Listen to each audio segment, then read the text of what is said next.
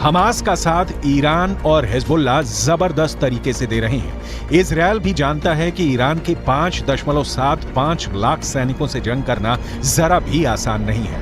Israel के पास सिर्फ 1.73 लाख सैनिक है। इजरायल की 4.65 लाख के रिजर्व फोर्स को जोड़कर भी इजरायल ईरान के आसपास नहीं टिकता है। अब ऐसे हालात के बीच इजरायल का ये कहना है कि वो पूरे मिडिल ईस्ट में कहीं भी कभी भी बमबारी कर सकता है। ये दावा वाकई हैरान करने वाला है। כך חנה קציר היקרה, ששבה היום הביתה, לאחר שארגוני הטרור טענו שהרגו אותה לפני מספר ימים. לכן, יש להסתמך על דיווחים של גורמים רשמיים בלבד. בעזה, בשעות הבוקר, כוחות צה"ל נערכו בקווי ההפוגה בשטח רצועת עזה. המפקדים תודרכו והכינו את הכוחות להתנהלות במהלך ההפוגה. ביטחון הלוחמים שלנו लेकिन ये भी सच है कि गाजा पट्टी को 60% तक इजरायल तबाह कर चुका है। इधर 1.5 महीने से ज्यादा की जंग में लगभग 15,000 से ज्यादा लोग गाजा में मारे जा चुके हैं। लगभग 3,000 लोग अभी भी कब्रिस्तान बन चुके उत्तरी गाजा की इमारतों में दफन हैं। लगभग 50 दिन की जंग में इजरायली वायुसेना ने 35,000 से ज्यादा बम उत्तरी गाजा, दक्षिणी गाजा और वेस्ट बैंक पर बरसाए हैं। 70 से ज्यादा हमास के कमांडर मारे जा चुके हैं। इजरायली फोर्स ने हमास के इस्लामिक जिहाद परिषद के मुख्यालय, कमांड सेंटर, सैन्य परिसर, दर्जनों launcher pad, anti tank post और वॉच टावर को मलबे में बदल दिया। इस दौरान फिलिस्तीनी इस्लामिक जिहाद आतंकवादी संगठन के सैन्य मुख्यालय को भी नष्ट कर दिया गया। इसके अलावा आईडीएफ ने हमास के कई बुनियादी ढांचे को भी बर्बाद कर दिया। इधर हमास के टॉप कमांडर इस्माइल हानिया ईरान के साथ मिलकर इजरायल से लंबे युद्ध की जबरदस्त तैयारी कर रहे हैं। जरा इन तस्वीरों को देखिए। हमास के नेता और टॉप कमांडर इस्माइल हानिया ईरान के विदेश मंत्री हुसैन अमीर अब्दुल्लाहियान के बीच एक जबरदस्त मीटिंग हो चुकी है।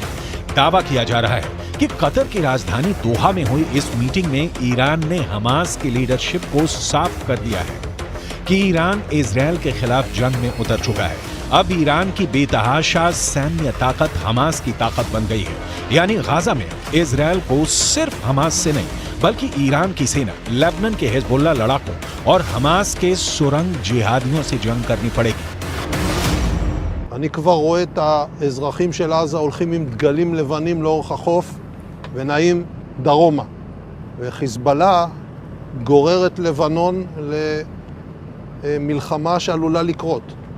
והוא עושה טעויות. אם הוא יעשה טעויות מהסוג הזה כאן, गाजा में एक एक बम का बदला लेगा ईरान। लेकिन वहीं दूसरी तरफ इजरायली सेना के हौसले 7वें आसमान पर पहुंच गए हैं। जरा देखिए कैसे। इजरायल की एयरफोर्स के चीफ मेजर जनरल टोमेर बार ने एक टीवी चैनल पर ऐलान किया कि जरूरत पड़ने पर पूरे मिडिल ईस्ट में कहीं भी बम गिराए जा सकते हैं। इजरायली वायुसेना प्रमुख की ओर से आए इस बयान को खास तौर से ईरान और हिजबुल्लाह के लिए चेतावनी की तरह देखा जा रहा है। इजरायल की वायुसेना चीफ ने कहा है कि हम हमास पर चौतरफा हमले कर रहे हैं, उसको जमीन पर और जमीन के नीचे मार रहे हैं। हमारे जवानों ने हजारों आतंकवादियों और उनके ठिकानों पर हमला किया है। हमने हमास को खत्म करने की कसम खाई है और हम उनको चुन चुन कर खत्म करेंगे। हमास के किसी भी ठिकाने और मददगार को नहीं छोड़ा जाएगा। इजरायल की वायुसेना पूरे मध्य पूर्व में जहां भी जरूरत होगी वहां कार्रवाई के लिए पूरी तरह से तैयार है।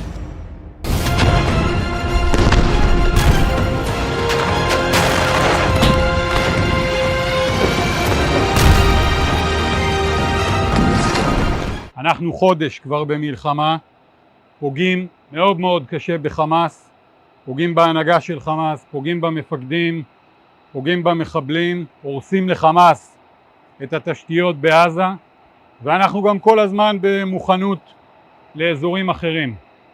הבסיס הזה יודע להגיע. हमास की मौजूदा सैन्य क्षमता को देखें तो उसके पास ज्यादातर ईरान के दिए हथियार हैं। इजरायल पर मौजूदा हमले में फज्र 3 और फज्र 5 रॉकेट का इस्तेमाल किया जा रहा है। ये दोनों ही सतह से सतह पर मार करने वाली मिसाइलें हैं। इनमें से फज्र 3 43 किलोमीटर तक वार कर सकती है, जबकि फज्र 5 75 किलोमीटर तक तबाही मचाती है। ईरान से हमास को छोटी दूरी तक मार करने वाले रॉकेटों का जखीरा भी मिला है। इसके अलावा हमास हथगोलों और विस्फोटकों का जमकर इस्तेमाल कर रहा है। आरपीजी से सबसे ज्यादा हमले सुरंगों से हमास इजरायली सेना पर कर रहा है। विस्फोटक बेल्ट का भी इस्तेमाल हमास के लड़ाके आईडीएफ के खिलाफ जमकर कर रहे हैं, जबकि एंटी टैंक मिसाइलें हमास का अचूक हथियार इस वक्त साबित हो रही हैं। कुल मिलाकर ईरान गाजा में इजरायल से खूनी बदले लेना शुरू कर चुका है। अब देखना होगा इजरायल एक साथ हमास, हिजबुल्लाह और ईरान को हमले का जवाब कैसे देगा और सीज फायर के बाद ईरान इजरायल पर किस तरह के घातक हमले करेगा।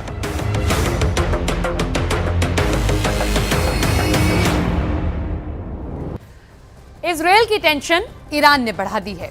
ईरान ने जिस मिसाइल का पोस्टर 1 साल पहले दुनिया को दिखाया था, अब इजरायल को डर है कि इस मिसाइल से उसके 2 शहरों को पूरी तरह खत्म किया जा सकता है। यानी एक ही झटके में हजारों लोगों की मौत हो सकती है।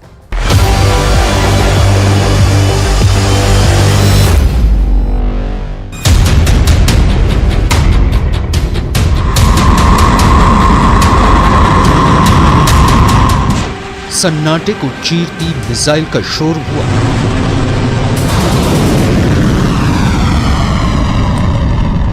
आवाज से 5 गुना रफ्तार वाली मिसाइलें लॉन्च होने लगी और फिर जमीन पर जोरदार धमाका होता है। इतना जोरदार कि जलजला आ जाता है। आग की लपटों के साथ जमीन का जर्रा जर्रा बिखर जाता है। धुएं का गुबार पूरे आसमान में छा जाता है। लगभग 50 सेकंड के इस वीडियो क्लिप से दुश्मन का कलेजा कांप उठा।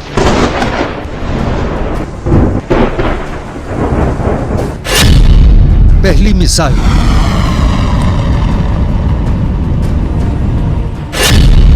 दूसरी मिसाइल,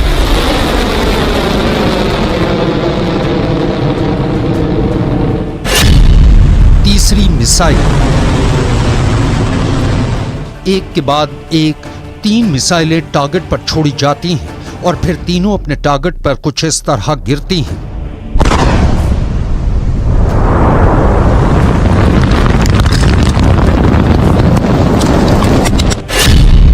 धमाका नंबर 1,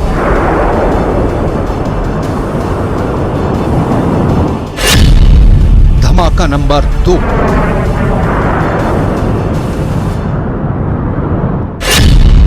धमाका नंबर 3,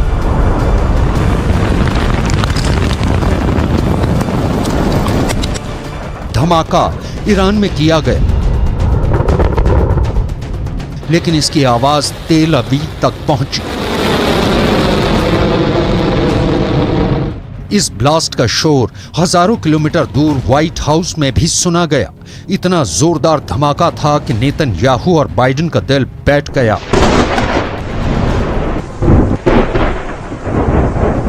ईरान की पहली हाइपरसोनिक मिसाइल वार और पलटवार के लिए तैयार है।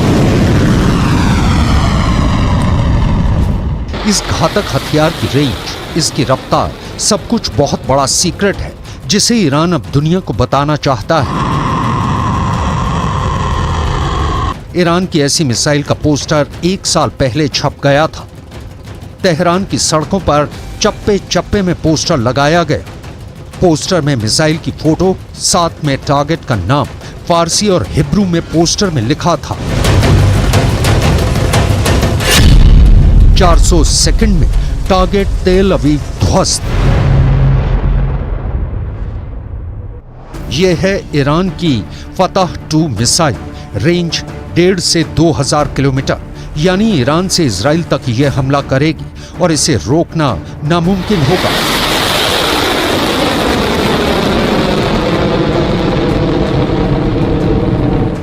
क्योंकि ये हाइपरसोनिक मिसाइल है, यानी स्पीड 6000 किलोमीटर प्रति घंटा से ज्यादा, या कहें कि आवाज से 5 गुना ज्यादा रफ्तार।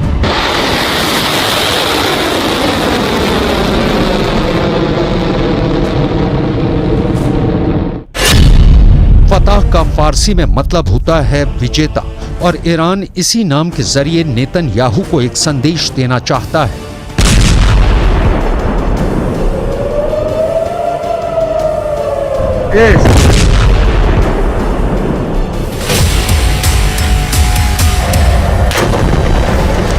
गाजा में हो रही बमबारी और हजारों लोगों की मौत को लेकर ईरान इस वक्त बहुत गुस्से में है। सबने सवाल पूछा कि मिसाइल है तो ईरान किस बात का इंतजार कर रहा है।